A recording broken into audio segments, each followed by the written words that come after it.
মাসুদ ভাই, এই আমরা তো শয়তান বা ইভিল অথবা ডেভিলের কথা জানি, যে একটু আগে আপনি বলতেছিলেন যে কিনা আদমকে সেজদা না করার কারণে তার জান্নাত থেকে বহিষ্কার করা হইলো, মানে আল্লাহ বা গড বা ঈশ্বর যেই হোক তারে বহিষ্কার করছে।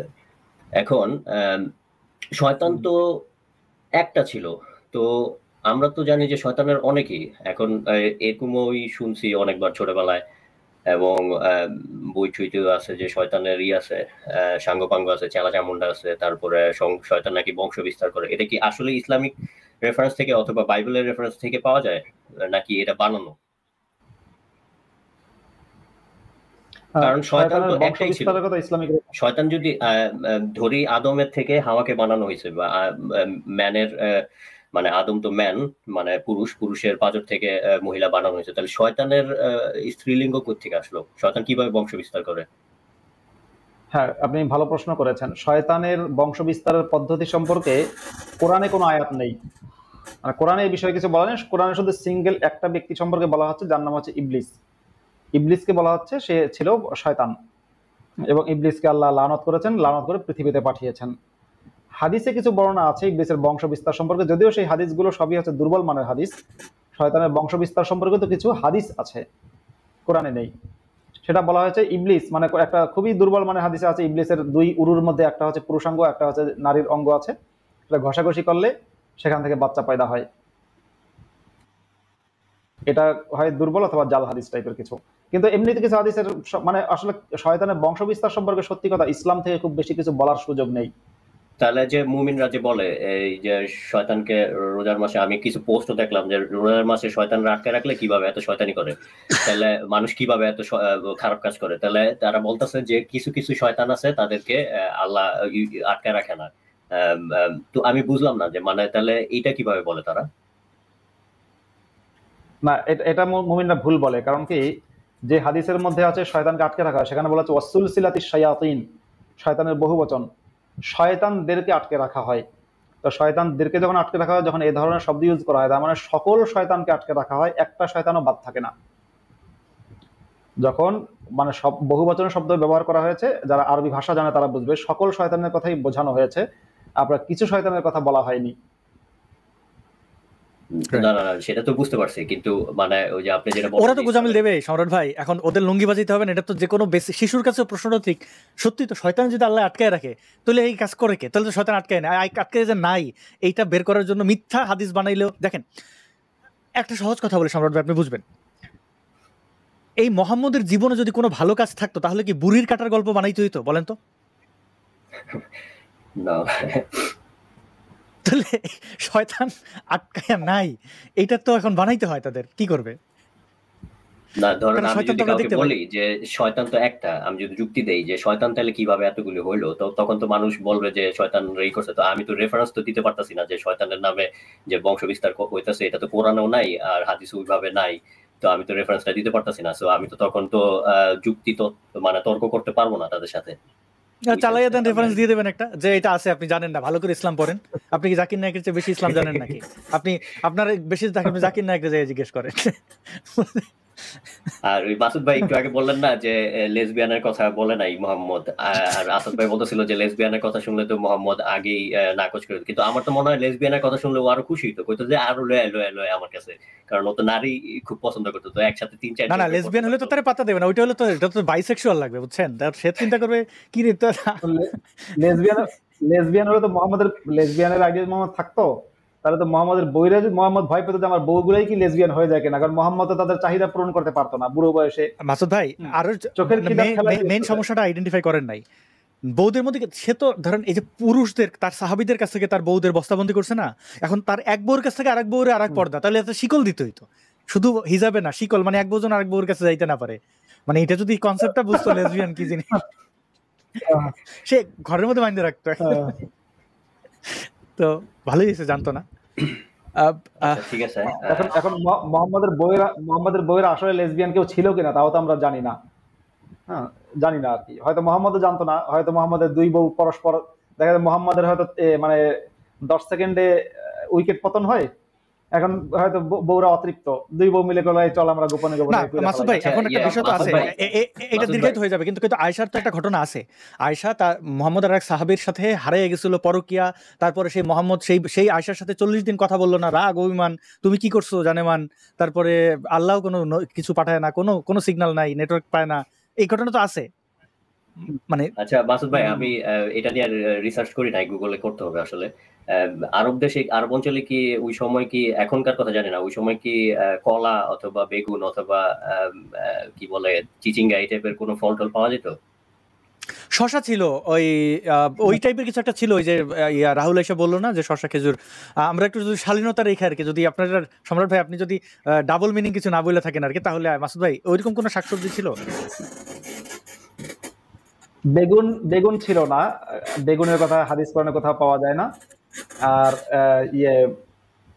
শশার কথা পাওয়া যায়, শশার মতো একটা জিনিস আছে যেটা কোরআনেও আছে, মিন বাকলিহা ওয়া কিফাইহা ওয়া ফুমিহা ওয়া আদাসিহা ওয়া বাসালিহা, একটা শস্য ছিল যেটা শশার মতো। রাহুল যেটাকে শশা বলেছে ওটা ঠিক শশা না, কিন্তু শশার মতোই আর কি, কাঁচা খাওয়া যায়। আচ্ছা, হ্যাঁ তাহলে ঠিক সম্রাট আছে। ভাই আমরা একটা অন্য প্রসঙ্গে যাই। হ্যাঁ হ্যাঁ, এই আসাদ ভাই, আমি আসলে একটা মানে ব্যাপার আর কি আপনাকে শেয়ার করতে চাই সংক্ষেপে, যদিও মানে ইসলাম বিষয়ক প্রশ্ন না, এটা ডিফারেন্ট আর কি। আমি অনেক আগে 3-4 মাস আগে একটা লাইভে যুক্ত হয়েছিলাম, আমি বলতেছি না কোন লাইভে। তারা আর কি বেশিরভাগ টাইমে আর কি বাংলাদেশের রাজনীতি নিয়ে ডিসকাস করে। তো আমি ওখানে আর কি মানে আমি আসলে যেভাবে কোশ্চেনটা করতে চাচ্ছিলাম, মানে কোশ্চেন আর কি, আমি রেফারেন্স নিতে চাচ্ছিলাম, কিন্তু তারা আসলে আমার ওইভাবে বুঝে নাই, না বুঝে ইন্টারপ্রেট করে এবং আমাকে অনেক গালাগালি করে বাইর করে দিছিল ওই লাইফ থেকে। তো ব্যাপারটা হইতেছে, আপনি এই ব্যাপারগুলি অবশ্যই ভালো জানেন এবং আপনি এগুলি নিয়ে লাইভও করছেন অনেক এবং করতেছেন। আপনি আসিফ ভাইকে নিয়েও একটা লাইভ করছিলেন, কিন্তু আমি ওই লাইভটা দেখতে পারি নাই। এই ওই যে মেজর ডালিমের ব্যাপারটা যে ই করছিল, তো মেজর ডালিম কি, আমি মেজর ডালিমের ইন্টারভিউটা দেখছি ইউটিউবে। মেজর ডালিম কি একদম মানে ফার্মলি বলছে যে ও দুইজনকেই ধর্ষিত হইতে দেখছে, মানে দুইজনের রেকর্ড। হ্যাঁ ও বলছে ও তো কারোর দেখে নাই, ও দেখছে দুইজনের ঘটনা, মানে ও দুইজনের ঘটনা জানে। দেখেন একজন আত্মস্বীকৃত খুনি এবং তার আইডল হচ্ছে যে পাকিস্তানি মিলিটারিরা তাদের অ্যাপ্রিসিয়েট করতেছে, পাকিস্তান ক্ষমতার অ্যাপ্রিসিয়েট করতেছে। তার বইয়ের মধ্যে লিখছে যে পাকিস্তান নাকি বাংলাদেশে ফুলায় ফাপায় রাখছে, আর বাংলাদেশ মানে এই অসুস্থ মানুষদের ব্যাপারে আর কি বলি ভাই, মানে সে দুইজনের কথা বলছে স্পেসিফিক। ধরেন আমি যদি, হ্যাঁ এটার কারণে অনেকেই বলছে যে এই দুইজন কি একটা ডালিমের মা আর একটা পিনাকির মা, এটা অনেকে, আপনি ওইটা বলতে চাইছেন? আমি যদি চোর হই আর আপনি যদি জাজ হন, আর মাসুদ ভাই যদি আমার উকিল হয়, এখন মাসুদ ভাই যদি আপনার কাছে পেশ করে যে আমি চোর বা চোর না, তো আপনি তো জাজ হিসাবে উত্তরটা নেবেন হ্যাঁ অথবা না। এখন মেজর ডালিম কি বলছে যে হ্যাঁ মাত্র দুইজনই হয়েছে, এটাই কি বলছে নাকি ইন বিটুইন অ্যান্সার দিছে? এরকম প্রশ্ন করে নাই, মানে তারে জিজ্ঞেস করছে ধর্ষণের কথা, বীরাঙ্গনাদের কথা, সে বলছে আমি তো দেখি না, আমি তো দুইজন দেখছি, মানে ওটা কোনো ব্যাপারই না। ধরে নিতে পারি, আমরা ধরে নিতে পারি যে সে দুইজনই বলতেছে। না হ্যাঁ মাসুদ ভাই আমি বলি, তার কথার ধরনে আমি যেটা বুঝলাম, সে দুজন দিয়ে বোঝাতে চেয়েছে ধর্ষণের সংখ্যাটা খুব কম। মনে বলছে আমি এত, মানে সে বুঝিয়েছে যে আমি এত সার্চ করলাম, এত খুঁজলাম, মাত্র দুজনকে পেয়েছি। হয়তো দুজন থেকে 5 জন হতে পারে বা 4 জন হতে পারে, মানে তার কথার ইন্টারনাল মিনিং হচ্ছে এই, মানে সে বোঝাতে চেয়েছে যে লক্ষ, মানে 2 লাখ বা 2.5 লাখ ধর্ষণের কথা বলা হয়, সে বোঝাতে চেয়েছে না সংখ্যাটা এত না, ওই কয়েকজন হতে পারে। দুজন দিয়ে সে বোঝাতে চেয়েছে অল্প কিছু, কয়েকজন হতে পারে, আর সে বোঝাতে চেয়েছে আমি মাত্র দুজনকে পেয়েছি, কারণ সংখ্যাটা কমাতে আমার কাছে মনে হয় যে পরিমাণ পাকিস্তানি সৈন্য ওই সময় 1971 সালে বাংলাদেশে ঢুকছিল, তো তাহলে তো আমরা যে ছোটবেলা থেকে বইতে পড়ছি যে 2 লক্ষ নারীর সম্ভ্রমহানি বা ধর্ষিত, তাহলে তো বেশি হওয়ার কথা, আরো অনেক বেশি হওয়ার কথা, মিনিমাম 4-5 লাখ হওয়ার কথা ধর্ষিত নারীর সংখ্যা। এটার এক্সাক্ট সংখ্যাটা, মানে এই রেফারেন্সটা কোথায় পাবো আসাদ ভাই, আপনি কি বলতে পারবেন আমাকে? মুক্তিযুদ্ধের আর্কাইভে পাবেন, এটা অনলাইন ডেটাবেজে আপনি পাবেন, এবং এখানে স্পেসিফাই করা আছে যে 3 লাখ বলা হয়েছে বীরাঙ্গনাদের ব্যাপারে, সে ব্যাপারে ডেটা আছে। এবং যারা ইদানিং এই ইউনুস সরকারের দালালি করছেন টাকার বিনিময়ে, মানে চেতনা বিক্রি করে দেওয়া, সেরকম ব্যক্তিরাও পর্যন্ত আগে এই মুক্তিযুদ্ধ নিয়ে যারা কাজ করছেন, তার মধ্যে আরিফ রহমান, সে এখনো স্বীকার করে এই মুক্তিযোদ্ধাদের 30 লাখ হত্যা এবং বীরাঙ্গনাদের ব্যাপারটি এখনো স্বীকার করে। সে অন্য সব জায়গায় বলে যে মঙ্গল শোভাযাত্রা বাতিল হইয়া শোভাযাত্রা ভালো হয়েছে, জামাতের চুমু বাবার চুমুটা খুব আরাম, আমি একটা খাইলে খুব ভালোই লাগতো, এরকম অনেক কথাই বলে, কিন্তু ওই জায়গায় যায় মানে গবেষণার জায়গাটাতে অস্বীকার করতে পারে না। আপনি চাইলে এটা আমি আপনাকে কিছু রেফারেন্স দিয়ে দেবো না।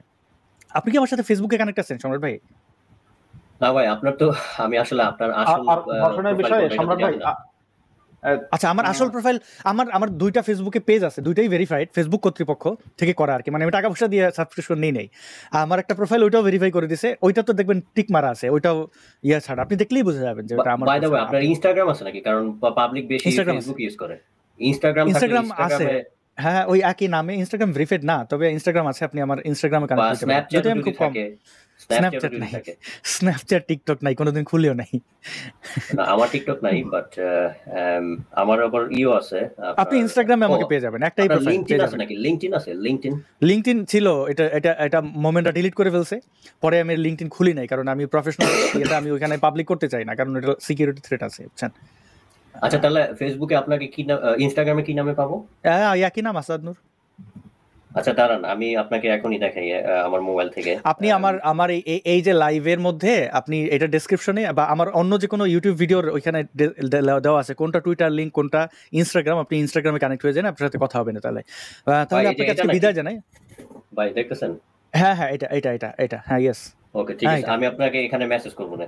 আর ঠিক আছে ভাই, আরেকটা জিনিস, আপনার যে ভিডিওটা গত 2023 সালের জুলাই মাসে মনে হয় ব্যাপক ভাইরাল হয়েছিল, ওই ভিডিওটা এখন আর নাই, ইউটিউবেও নাই, ফেসবুকের কথা জানি না, বাট ইউটিউবে নাই। মরুর ডাকাতের কথা বলতেছেন তো, ওই যে যেটাতে মরুর ডাকাত, হ্যাঁ ওটা আছে, ওটা ইউটিউবে আছে, ফেসবুকে বোধহয়, ফেসবুকের ওই একবার হ্যাক হয়ে গেছিল না, তখন ঝামেলা হয়েছিল, বাট ইউটিউবে আছে। আমার কোনো ভিডিও পাচ্ছি না তো ইউটিউবে। আছে, ওটা অবশ্যই আছে, আমি শিওর। ওটা কি জুলাই মাসের 2023-এর? আমার তো মনে নাই, 2023-এ একবার আগস্টে চেচ্ছে, আমার মনে আছে 24-এ একবার চেচ্ছে, আগস্ট আসলেই চেতে আমার উপরে। এই তো সামনে আগস্ট আসতেছে, কি হবে মাসুদ ভাই, প্রত্যেক বছর আগস্ট আসলেই চেতে আমার উপরে, এবং তারা মিছিল মিটিং করে। তাহলে আমি দেখবো না, আবার ভালো মতো চেক করে দেখবো। শেষ প্রশ্ন, আমি আপনার কমেন্টসটা দেখছি, আরো কিছুদিন আগেই দেখছি, এবং আমি আমার মোবাইল থেকে না পাচ্ছি না যে আপগ্রেড হওয়া। আমি তো অলরেডি মেম্বার আপনার, কিন্তু আমি এটা আরো আপগ্রেড করতে চাই। ওটা বোধহয় ক্যান্সেল করে, তারপরে ক্যান্সেল করে বোধহয় আপডেট করতে, আমি জানি না, আমি কখনো সাবস্ক্রাইব করি নাই, মানে আমি তো বলি মানুষকে, কিন্তু আমি নিজে কখনো চেষ্টা করি দেখি কেমনে। আমি আপগ্রেড করতে চাই, আপগ্রেড করতে পারবো না? ওটা ক্যান্সেল করে বোধহয় আপডেট, আমি জানি না কেমনে। আমি তাহলে আপনাকে ইনস্টাগ্রামে বলে দেবো, আমি একটু খোঁজ নেব। ওকে, ঠিক আছে, থ্যাংক ইউ। ঠিক আছে ভাই, অনেক ভালো থাকেন মাসুদ ভাই, ভালো লাগলো আপনার সাথে কথা বলে। ঠিক আছে, থ্যাংক ইউ। ওকে, হ্যাঁ, ভালো থাকবেন, আসবেন, আবার আসবেন। ওকে, ঠিক আছে, থ্যাংক ইউ। তাহলে আমরা একটু জি, আমাদের আর দুইজন অতিথি আছেন, শেষ করে দিচ্ছি। ইন্ডিয়ানা আপনি আছেন, আমি দুঃখিত আপনার অনেকটা দেরি হয়েছে। না, that's fine, thank you for Indiana Jones. শোনা যায় আমাকে? হ্যাঁ, শুনতে পাচ্ছি। হ্যাঁ, thank you for joining me. আমার একটা কোশ্চেন মুফতি মাসুদ ভাই আপনাকে, সেটা হচ্ছে যে ওই কোরআনে তো ইব্রাহিম আর তার ছেলেদের কথা বলা আছে, তাই না? তো বাইবেলে যেমন বলা আছে যে অ্যাপ্রক্সিমেট টাইম বিভিন্নভাবে ক্যালকুলেশন করে বলে যে 6 to 7,000 BC। তো আমি কয়েকটা ক্লিপ আসিফ মহিউদ্দিনের ইয়েতে দেখেছিলাম, ওখানে বেসিক্যালি হুজুরদের বয়ান, কিন্তু হাদিস বা সিরাতে কি ইসলামে কোনো এরকম ডকুমেন্টেশন আছে যে এই অ্যাডাম এবং ইভ অ্যাপ্রক্সিমেটলি কত হাজার বছর আগে এসেছিল? এই বিষয়ে মোহাম্মদের স্পেসিফিক কোনো বক্তব্য পাওয়া যায় না, কিন্তু মোহাম্মদের কিছু কথাবার্তার প্রেক্ষিতে ইসলামের যারা স্কলার আছে, যারা গবেষক টাইপের, ইসলামের যারা বইটই লিখেছে, তারা অনেক হিসাব নিকাশ করে, যে নবীদের জন্ম মৃত্যু হিসাব নিকাশ করে, তা মোটামুটি ওইরকমই, মানে 5-6 হাজার বছরের একটা স্প্যান দিয়েছে, যে এই সময়টায় আদমের জন্ম হয়েছে এত বছর আগে। ওকে, তাহলে এই যে ক্যালকুলেশনটা কি আধুনিক স্কলারদের করা নাকি আগের স্কলাররা এটা করেছে? আগের স্কলাররা এটা করেছে, আধুনিক স্কলাররাও এটার সাথে একমত না, কিন্তু এখন তো অনেকে আবার একটু করে, কারণ এখন যেহেতু একটা প্রবলেম, আপনি তো বুঝতেছেন মনে হয় যে, কারণ আমি কেন এই কোশ্চেনটা জিজ্ঞাসা করলাম, যে আয়াতে যেটা বলা আছে, সম্ভবত এটা মনে হয় 2 নম্বর সূরাতে আছে, যে ওরা হাবিল এবং কাবিল ওদেরকে ওই যে যখন ওদের ঝগড়া বাঁধলো ওদের বোনকে নিয়ে, তখন আল্লাহ তাদেরকে বলছিল যে একজন তোমরা আমাকে দিবা আর কি, বলে দিবা। তো একজন সে করতো কৃষিকাজ, যেটা তাফসিরে আসছে আর কি, আর একজন করতো পশুপালন। তো আলটিমেটলি একজন দিল পশু কোরবানি আর একজন শস্য দিল। তাই না? এবং আল্লাহ পরে ওই পশুটা ইয়ে করলো। তো এইটা যদি আমরা কোনোভাবে যদি ইসলামের কোনো সিরা বা ইয়ে থেকে যদি এইটা যদি স্ট্যাবলিশ হয়, তাহলে তো একটা বিশাল প্রবলেম, তো যারা ওই যে বিজ্ঞান খুঁজে কোরআনে, তাদের তো একটা বিরাট প্রবলেম হয়ে যায়। কারণ এই যে স্টোন এজ তো একটা স্ট্যাবলিশড ইয়ে, তাই না, যে এক সময় মানুষ আগে পাথরের ব্যবহার জানতো, অনলি তার আগে কিছুই জানতো না, কিন্তু পাথরের ব্যবহার জানতো। সো মানুষ আগে চাষবাস করতো না। তো চাষবাস যে করতো না, এবং প্রথম ডোমেস্টিকেশন অফ অ্যানিম্যাল বা প্রথম ডোমেস্টিকেশন অফ এই যে মানে এগ্রিকালচার, এগুলি হয়েছে অ্যারাউন্ড 12,000 ইয়ার আগে। তো এটা তো স্ট্যাবলিশড একটা জিনিস। তো তাহলে তো এটা আদম হাওয়ার ওই ছেলে মেয়েদের সাথে এই কেসটা যায় না, কারণ তারা 5-7 হাজার বছর আগে কৃষিকাজ করলো, কিন্তু তার আগে যে মানুষগুলি পাথর দিয়ে পশু শিকার করতো, তাহলে এইটা তারা এই কোরআনের বিজ্ঞান যারা খুঁজে, তারা এটাকে কি করে জাস্টিফাই করে? না, কোরআন তো এই যে স্টোন এজ, বিবর্তন, এই পুরো বিষয়টাকে অস্বীকার করে। তা করে। আর জাকির নায়েকের মতো যারা আছে তারা হচ্ছে এগুলোকে গোজামিল দেয়। কিন্তু এখনকার সময়ে যারা প্রকৃত ইসলামের স্কলার বা প্রকৃত ইসলামপন্থী বা যারা ঠিক কোরআনে যা যা আছে সেটাকেই ফলো করে, তারা কেউই কিন্তু গোজামিল দেয় না। তারা টোটালি স্টোন এজ বলেন, কিংবা আপনার যে নিয়ান্ডারথালস মানুষ বা হোমোসেপিয়েন্স, হোমোডিউস, এরকম কোনো বিষয়টাকে ওরা স্বীকার করে না। ওদের বক্তব্য একটাই, মানুষ, যেমন আমরা বলি কি মানুষ কথা বলা শিখেছে অনেক পরে গিয়ে, ওরা তো শুরুতেই বলছে না পৃথিবীর প্রথম মানুষ আদম কথা বলতো, প্রথমেই তারা কথা বলা শিখেছে। আমরা যেমন বলি মানুষ পোশাক পরা শিখেছে অনেক পরে গিয়ে, হ্যাঁ, হোমোসেপিয়েন্স হয়েছে তারপরে গিয়ে পোশাক পরা শিখেছে। ওরা তো বলছে না মানুষ হচ্ছে শুরুতেই পোশাক পরতো, আদম হাওয়াই পোশাক পরা শুরু করেছে। তো এইভাবে করে আপনার মানে ও বিবর্তনটা করে স্বীকার করে না। কিন্তু মাসুদ ভাই, যতই প্রতিষ্ঠিত সত্য, মাসুদ ভাই, আদমের সন্তানদের মধ্যে যৌন সঙ্গমের ফলে, মানে ভাই বোনের যৌন সঙ্গমের ফলে আমাদের বংশ বিস্তার হয়েছে, এটা আমরা বিবর্তনে মেনে নেব? মানে এটা কি এটা মনে করেন যে সমস্যাটা হচ্ছে কি, এটা আপনি মেনে যদি নেন, এটা তো মেনে নিতে হবে। যদি মেনে নেন, প্রবলেমটা যেটা দাঁড়াচ্ছে সেটা হচ্ছে, আমি এখানে কয়েকজনের সাথে কথা বলছি, যেমন আমাদের এখানে, আমি আমেরিকা থাকি, আমাদের এখানে মসজিদে একবার অনেক আগে বলেছিল যে এই যে অ্যাডাম ইভের যে ব্যাপারটা, এইটা আসলে কোনো কোরআনে কোনো, এখন যেটা ওরা যেভাবে গোজামিল দেওয়ার চেষ্টা করছে, সেটা হচ্ছে কোরআনে কোনো টাইম লাইন বলেনি। So it could be possible যে দে ওয়ার আছে 300,000 ইয়ার্স আগে আমরা মানুষের যে এখন কঙ্কালগুলি, ফসিলগুলি পাচ্ছি, বা আমরা 40-50 হাজার বছর আগে কেভের মধ্যে যে পেইন্টিং গুলি পাচ্ছি, যেখানে শুধুমাত্র অনলি তারা স্বীকার করতো, আর কিছু না।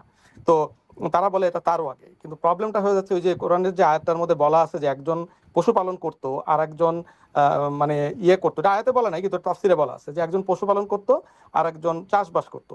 তো এইটা তো একটা মানে প্রুভেন ফ্যাক্ট যে এগুলি 12,000 বছরের আগে আসে নাই। তাহলে এই লোকগুলি যদি প্রথম মানবী হয়, তাদের প্রথম বাচ্চা কি করে এগ্রিকালচার করলো? হ্যাঁ, তো হ্যাঁ, পশুপালন, এক্স্যাক্টলি, এগ্রিকালচার, এগুলো তো মানে অনেক পরের ইয়া। আরো একটা মজার বিষয়, যখন আপনি এই দাবিটা করবেন যে আচ্ছা কোরআনে স্পেসিফিক টাইম ফ্রেম নাই, তাহলে কোরআনের ব্যর্থতা না? আমেরিকান প্রেসিডেন্ট, আপনি বলেন আমেরিকার প্রেসিডেন্ট অমুক, কোন সময়ের প্রেসিডেন্ট আপনি জানবেন না? মানে এটা তো একটা দেশের সবচেয়ে বড় ফ্যাক্ট, সেই প্রেসিডেন্ট আচ্ছা কত সালের, এই আদম হাওয়া আসছে এত বড়, যেখান থেকে আমাদের সৃষ্টি, সেটাই কোরআনে বলা নাই, তাহলে আমি পাইলামটা কি? ঘোড়ার ডিম? তারপরে আদম হচ্ছে প্রথম মানুষ, কোরআনে বলা হয়েছে, কোরআনে বলা হয়েছে আদম হচ্ছে প্রথম মানুষ। এখন প্রথম মানুষ থেকে যেভাবে শুরু হলো আমরা দেখি, ধরুন আদম যদি মানে মুসলমানরা যদি স্বীকার করে না যে না আদম হচ্ছে 3 লক্ষ বছর আগের মানুষ, তাহলে 3 লক্ষ বছর আগের মানুষ কি এত কিছু মানে কথা বলা, কৃষিকাজ এগুলো শিখেছে? সেখানে এটা তো বিজ্ঞান কোনোভাবে স্বীকার করে না। তাহলে আদম হচ্ছে পৃথিবীতে প্রথম মানুষ, এই প্রথম মানুষই আমরা, হ্যাঁ, কিন্তু কোরআনেই বলা হয়েছে আদম হচ্ছে পৃথিবীর প্রথম মানুষ। তাহলে এই প্রথম মানুষকে দেখতে পাচ্ছি, সেই প্রথম মানুষ কথা বলতে পারতো, পোশাক আশাক পরতো, কৃষিকাজ করতো, এবং হচ্ছে মানে মোটামুটি অনেক অ্যাডভান্স ছিল। তাহলে সে তো প্রথম মানুষ হয় না। তাহলে আদমকে যে প্রথম মানুষ বলা হচ্ছে, হয় সেটা ভুল কোরআনে যেটা বলা হয়েছে, অথবা যদি কোরআনের আদম যদি প্রথম মানুষ হয় সেটা যদি সত্যি হয়, তাহলে আদমের যে কার্যকলাপ, তার যে আধুনিক যন্ত্রপাতি ব্যবহার, বা ধরুন যে কৃষিকাজ করা, পোশাক পরা, কথা বলাটা খুব ইম্পর্টেন্ট। মানুষ কথা বলা শিখেছে অনেক পরে গিয়ে। তাহলে সেই সবকিছু কিন্তু ভুল প্রমাণিত হয়। সুতরাং ওই আমেরিকায় হুজুররা বা আধুনিক হুজুররা যতই গোজামিল দুটো পয়েন্টে ধরা খাবে। তাহলে আদম প্রথম মানুষ না, অথবা অনন্ত জলিল একটা ডায়লগের একটা মিথ্যা আরেকটা মিথ্যা দিয়ে আরেকটা থাকতে গেলে আরেকটা মিথ্যা ওইরকম হয়ে যাবে আর কি, লেজে গোবরের অবস্থা। আপনি আমরা একটু ইয়ে ভাইয়ের কাছে যাচ্ছি, কিন্তু এর আগে একজন কমেন্ট করেছেন রুমি, তিনি বলছেন যে কারণ একজন নারী রিপ্রেজেন্টেটিভ থাকাটাও খুব জরুরি, তাহলে ব্যালেন্স হতো। কি বলেছেন আমি এটা বুঝিনি, আপনি কমেন্টটা একটু আরেকবার করেন। ওকে, জি, আমরা ইন্ডিয়ান, আমি দুঃখিত আপনাকে থামিয়ে দেওয়ার জন্য। জি, আপনি যদি কন্টিনিউ ইন্ডিয়ান, আপনি বোধহয় বের হয়ে গেছেন কোনো একটা অজ্ঞাত কারণে। আপনি আবার যুক্ত হবেন, আপনার বোধহয় প্রশ্ন আছে। আমি একটু ইন্টারাপ্ট করছিলাম একটা কমেন্টের জন্য। মোমেন, আপনি আমাদের শেষ অতিথি আজকে, আপনি যদি একটু আচ্ছা, আমি যাচ্ছি আপনার কাছে। মোমেন ভাই আপনি থাকবেন। ইন্ডিয়ান আপনি আছেন, আপনার প্রশ্নটি যদি শেষ হয়। জি সরি, আমার ডিসকানেক্টেড হয়ে গেছিল, যে আমি আর সময় নেব না, আমি জানি আপনারা জি শেষের দিকে চলে এসেছেন। না, আমি এটাই আর কি বলতে চাচ্ছিলাম যে ইটস যারা ওই যে আপনার, যখন আমি আপনাদের অনেক ভিডিওগুলিতে আমি দেখি মানুষজন আসে, যেমন আসিফ মহিউদ্দিনের ওখানে ওই বিজ্ঞান খুঁজে আর কি। তো এইটা একটা তো বিজ্ঞানের মধ্যে কোনোভাবেই মানে প্রুভেন ফ্যাক্ট যে তুমি প্রথমে আগে মানে গোড়াতেই তোমার এটা গলদ, এটা গেল একটা। বলো।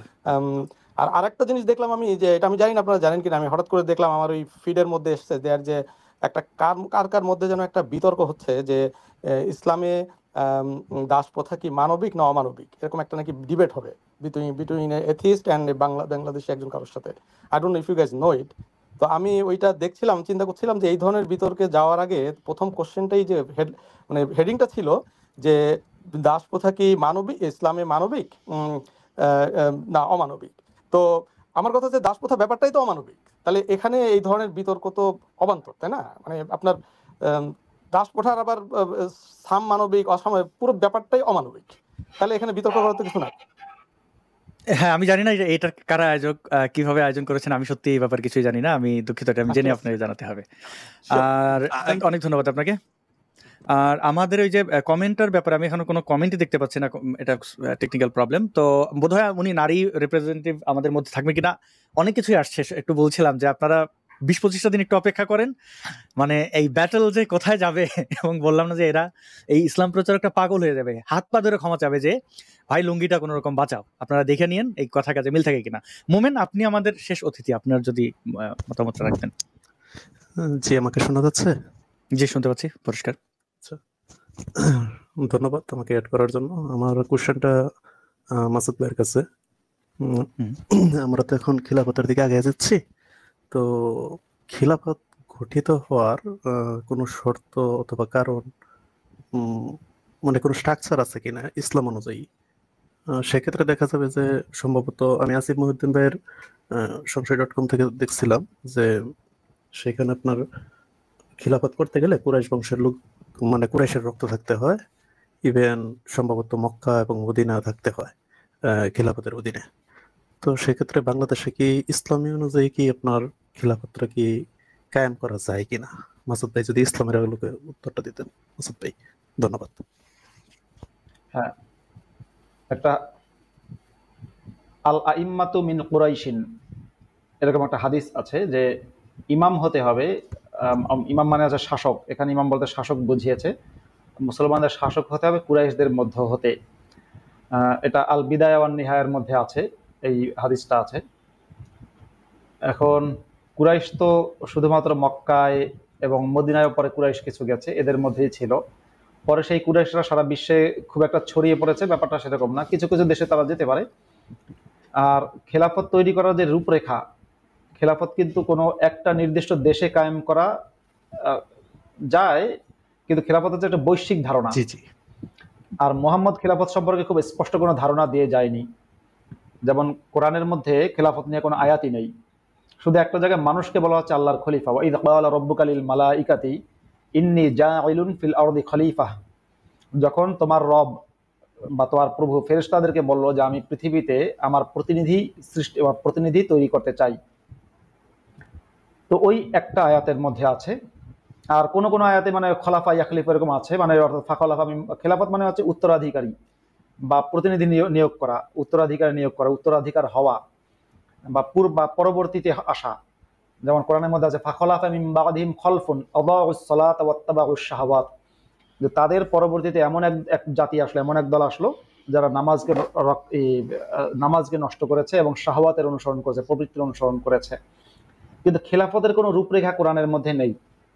হাদিসের মধ্যেও মুহাম্মদের পক্ষ থেকে খেলাফতের কোনো স্পষ্ট রূপরেখা নেই, শুধু খলিফার কথা বলেছেন তিনি, যে খলিফা থাকবে। কোনো কোনো দুর্বল হাদিসের মধ্যে আছে যে আল খোলাফা রশিদিন আল মাহদিয়িন তামাসসাকু বিহা ওয়াগাদ্দু আলাইহা বিন নওয়াজিদ, তোমরা খোলাফা রাশিদিনের অনুসরণ করো, তাদেরকে মেনে চলো, এরকম বলা আছে। কিন্তু সেটাও খুব স্পষ্ট কোনো খেলাফতের রূপরেখা মোহাম্মদ দিয়ে যায়নি বলে। খেলাফত মানে আমি ইসলামের যে খেলাফতের যে ধারণা, যেটাকে আপনার হিজবুত তাহরির প্রচার করে সারা বিশ্ব জুড়ে, হুজুররা বলে খেলাফতের কথা, ওটা একটা রাষ্ট্র কাঠামোর কথা বলে যে ইসলামিক একটা রাষ্ট্র ব্যবস্থা।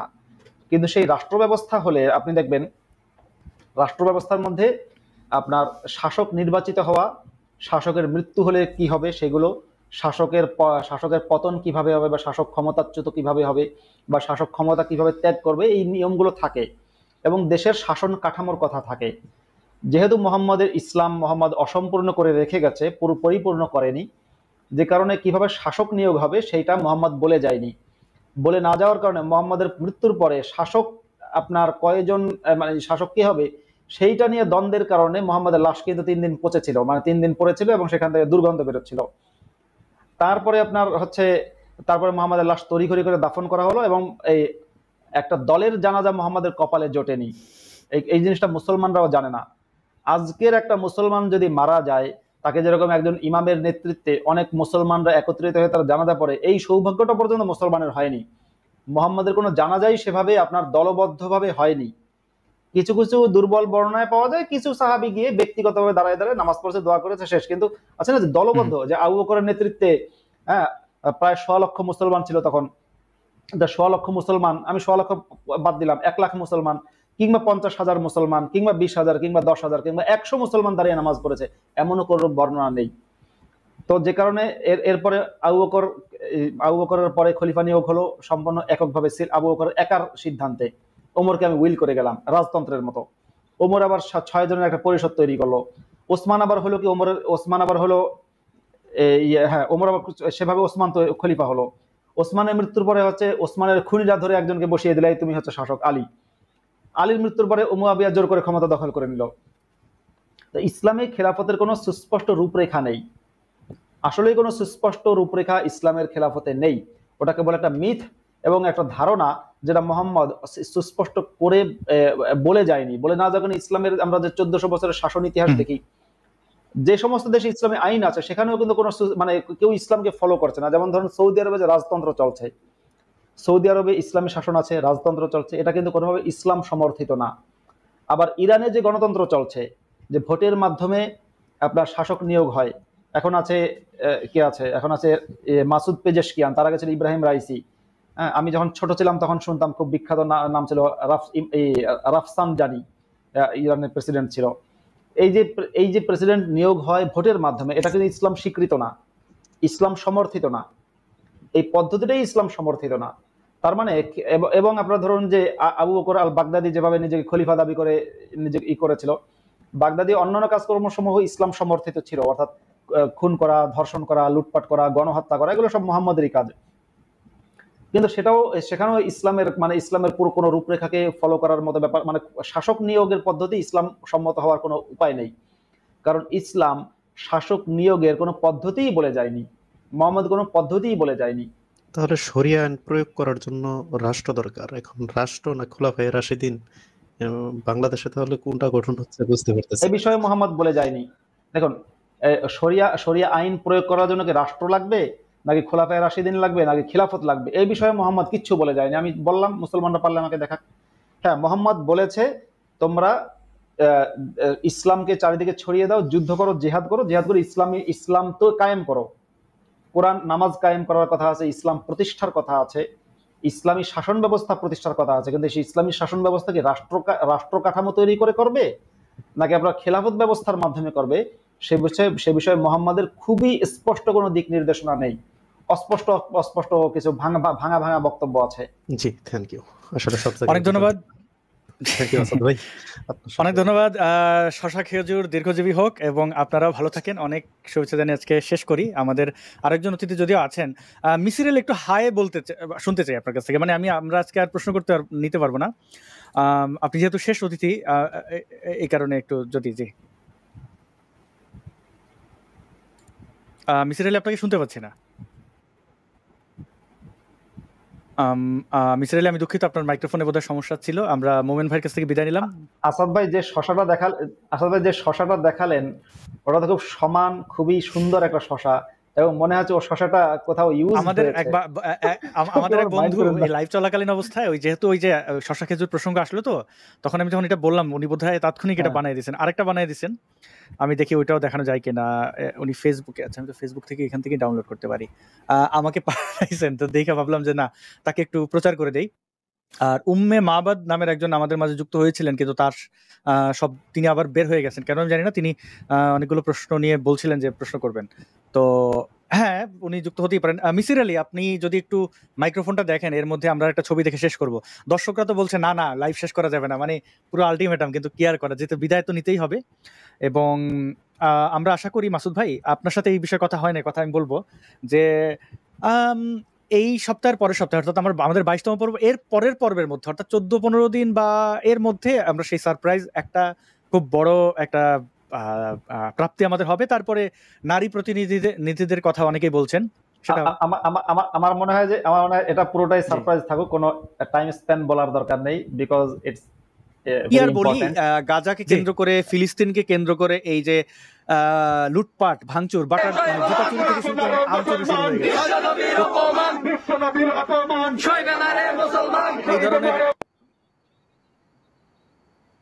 এই ধরনের মিছিল মিটিং থেকে এখন তারা গেছে আম চুরিতে। আম চুরিটা কিরকম, চলুন আমরা আম চুরি দেখি। আম চুরিতে বরকত আছে কিনা মুফতি মাসুদ ভাইয়ের কাছ থেকে জানবো, এটা ফতোয়া কি।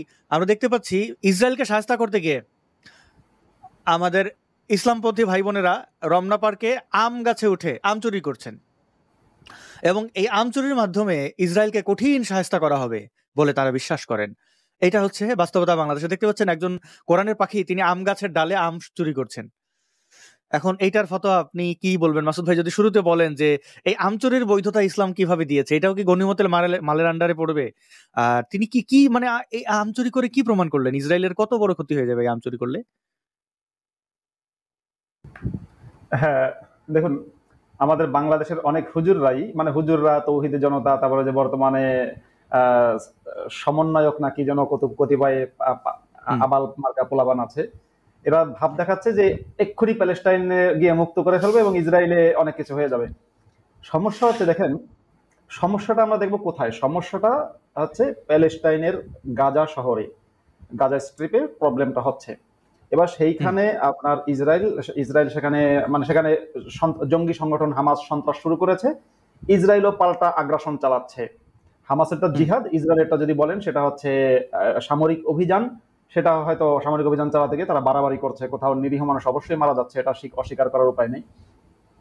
এখন মুসলমানদের সবসময় নিয়ম হচ্ছে 1400 বছর ধরে, সমস্যা যেখানে মলম দেয় আরেকখানে, এটাই মুসলমান। মানে যেমন ধরুন মুসলমান পুরুষ যারা মোহাম্মদ এবং মোহাম্মদের সাহাবি, তাদের যে ইমান দণ্ড ছিল, ইমান দণ্ড সারাক্ষণ শুধু উত্থিত হয়ে থাকতো। এখন সমস্যা ইমান দণ্ডে, সমাধান কি? নারীকে বোরকা পরাও। সমস্যা হচ্ছে মুসলমানদের কি?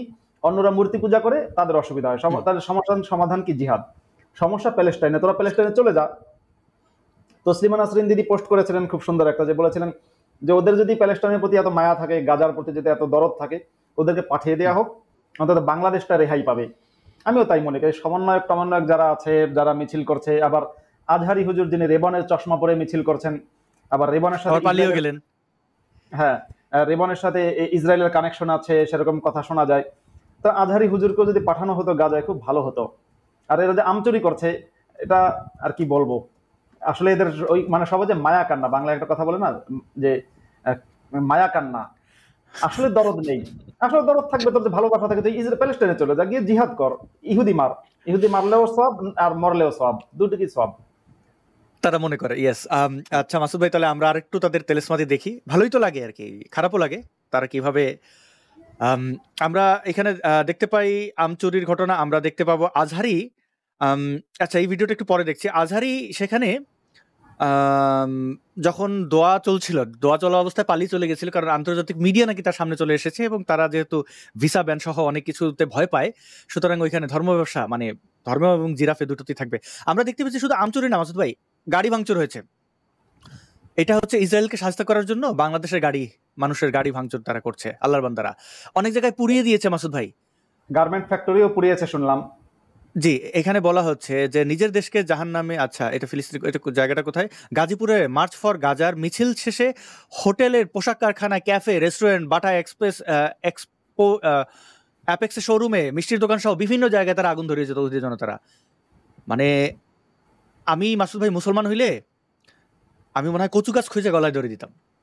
আচ্ছা, এই যে তারপরে তারা ওয়াজ মাহফিলে যে হুরের জন্য কানবে, এরকম এতে কান্না দেখলে হাসি পায় আর কি। ট্রেনিং করছে, মানে এগুলো গত সপ্তাহের মধ্যে যে ঘটনাগুলো আটলো, এইরকম একটা লাথি দিয়ে গাজা উল্টে ফেলবে, তাও আবার কি পাগড়ির মধ্যে লাথি দিতেছে দেখেন।